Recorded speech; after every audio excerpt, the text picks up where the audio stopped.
Guys welcome back to my new blog. তো guys আজকে অনেক দিন পর আমি যাচ্ছি বাড়িতে, মানে বাড়ির দিকে চলে যাচ্ছি। আমি এখন আছি হচ্ছে বগুলা। তো বগুলা থেকে কৃষ্ণনগর হচ্ছে 30 কিলোমিটার মতো কি 24 কিলোমিটার, মেবি 24 কিলোমিটার। আর ওইখান থেকে 50-60 কিলোমিটার, টোটাল আমার 60 থেকে 70 কিলোমিটার বা 70 থেকে 80 কিলোমিটার আমাকে জার্নি করতে হবে এখন পরপর। আর একভাবে আমি যাব না, আমাকে কৃষ্ণনগর একটু কাজ করতে হবে।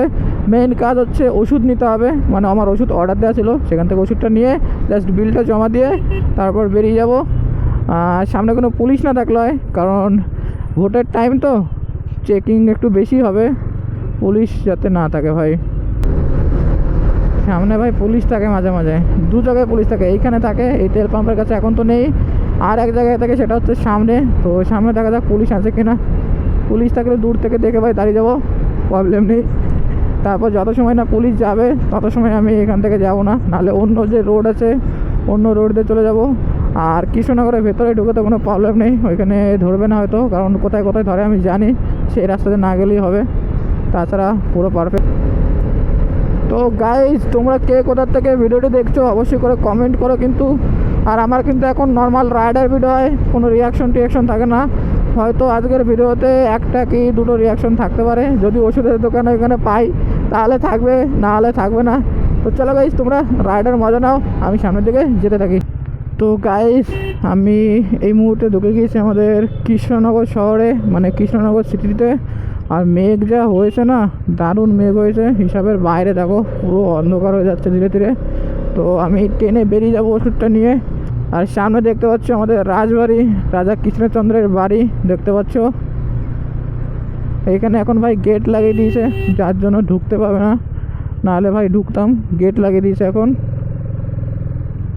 সামনে হচ্ছে আমাদের এবি স্কুল মোড়। তো এবি স্কুলের মোড় থেকে আমাকে যেতে হবে বাঁ দিকে, কারণ আমার ওষুধ নিতে হবে। ওষুধ না নিলে গেলে ভাই আমাকে পুরো কেচে কচি কাটা করে দেবে আমার মা, ঠিক আছে। আমার ওষুধ নিয়ে বাড়ি যাওয়ার কথা ছিল পরশু, কিন্তু ভাই আমি আরও 2 দিন এক্সট্রা করে থেকে গিয়েছি, ঠিক আছে। যার জন্য ভাই ওষুধ না নিয়ে গেলে না আমাকে পুরো কুচি কুচি করে কাটবে, আবার আমাকে এই কৃষ্ণনগর পাঠাবে। তো আমি চাই না দ্বিতীয়বার আবার কৃষ্ণনগর আসতে পরপর, কারণ ভাই এত লং রাইডে গেলাম, শরীরের অবস্থা একটু খারাপ, তাই একটু রেস্ট নিতে হবে। আমার শরীর চাইছে এখন একটু ঘুম, যে বাড়ি গিয়ে একটু ঘুমাতে পারলে আমি বাঁচি। আমার শরীরটা যদি একটু রেস্ট নেয় তাহলে ভাই ভালো। চলো গাইস, আমার ওষুধ নেওয়া কমপ্লিট। এবার আমি এখান থেকে বেরিয়ে যাব। বাস স্ট্যান্ডের কাছে গিয়ে আমি একটু ফিউল আপটা করে নেবো, কারণ তেল একদমই কম আছে আমার গাড়িতে। 170 কিলোমিটার যাবে, অবশ্যই এখান থেকে আমার বাড়ি 60 কিলোমিটার, প্রবলেম হবে না। কিন্তু তাও আমি একটু ভরে নেবো কৃষ্ণনগর থেকে, তেল একটু বেশি বেশি থাকলে ভালো লাগে।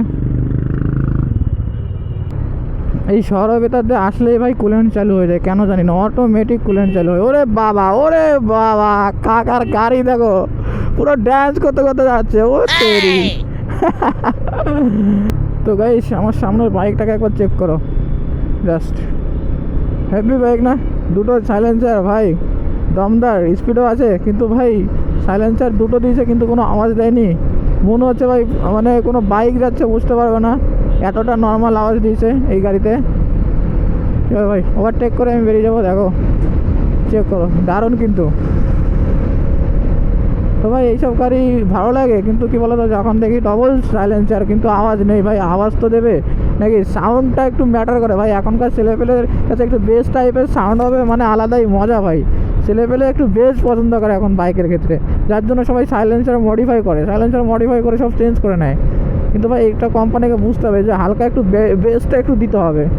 ডবল সাইলেন্সার দিলেই কি সেটা ভালো হয়ে যায় বলো? লুক ভালো হলো কি আর তোমার সব কিছু ভালো হবে? তো গাইস এই মুহূর্তে আমি চলে এসেছি প্রায় চাপড়া, মানে প্রায় না, চাপড়া চলেই এসেছি। আর আমার সামনে আছে বনগার বাস, মানে আমি যেখান থেকে কালকে এসেছি সেই জায়গার বাসটা এই তো আমার সামনে দিয়ে যাচ্ছে, এটা করিমপুর অবধি যাবে। চলো একটু ওভারটেক করি। আর সামনে ভাই পুলিশ না থাকলেই হবে, কারণ পুলিশ থাকলে সব শেষ।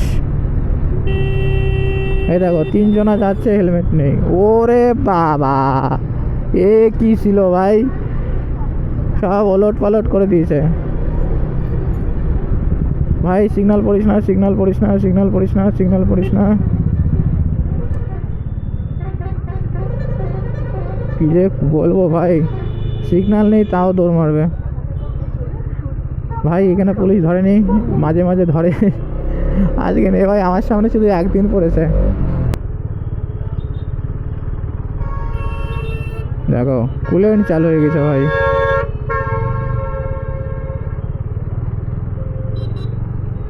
ম্যাডাম জায়গা দিন, নাহলে নিজে একটু স্পিডে চালান। জায়গাও দেবে না, স্পিডেও চলবে না ভাই, ওনার পেছন পেছন যেতে হবে।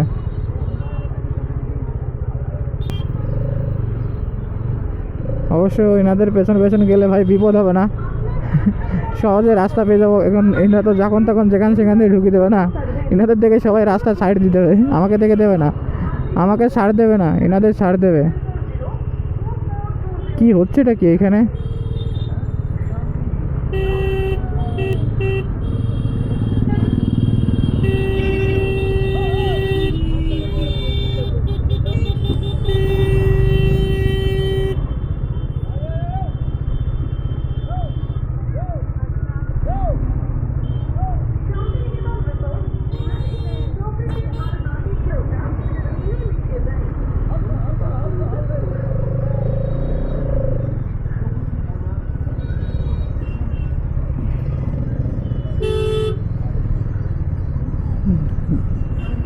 কি আরামে ঘুমাতে ঘুমাতে যাচ্ছে। মানে জীবনে এতটা পরিমাণে ডিপ্রেশন, এতটা পরিমাণে এদিক ওদিক থেকে চলে আসছে না, কিছু বলার নেই।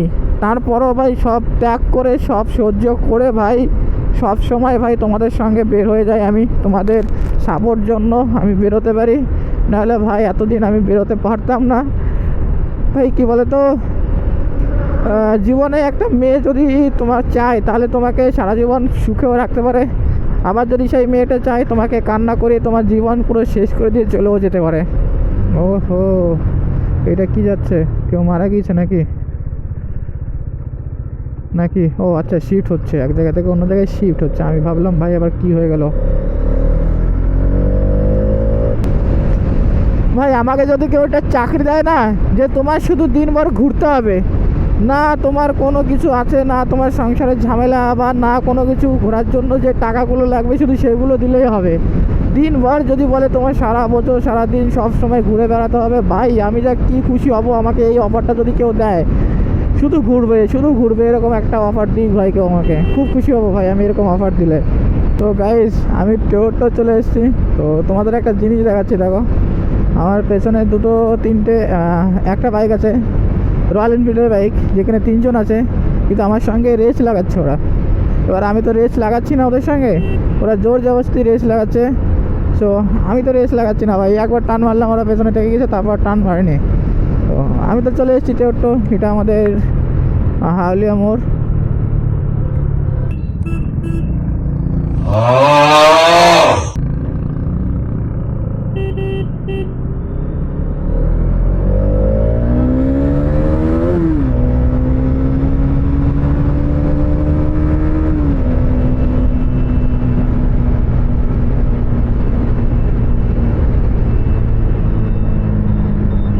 গাইস আমি টোটো পুরো সারিয়ে গিয়েছি।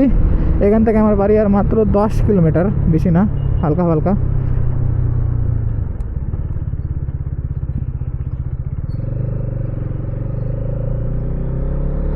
গাইস ফাইনালি চলে এসেছি আমি আমার হোম টাউনে। আমার বাড়ি এখান থেকে আর মাত্র 1 কিলোমিটার কি এরকম মিটারের মধ্যেই থাকবে, 1 কিলোমিটারের মধ্যেই থাকবে। তো চলো গাইস, ভিডিওটা কেমন লাগলো অবশ্যই করে কমেন্ট করে বলো, আর ভিডিওটা ভালো লাগলো অবশ্যই করে বন্ধুদের সঙ্গে সবার সঙ্গে শেয়ার করো, আর একটা করে কমেন্ট বিশেষ করে একটা করেই দিও, ঠিক আছে? তো চলো দেখা হবে নতুন কোনো ভিডিও নিয়ে। Safe drive and take care.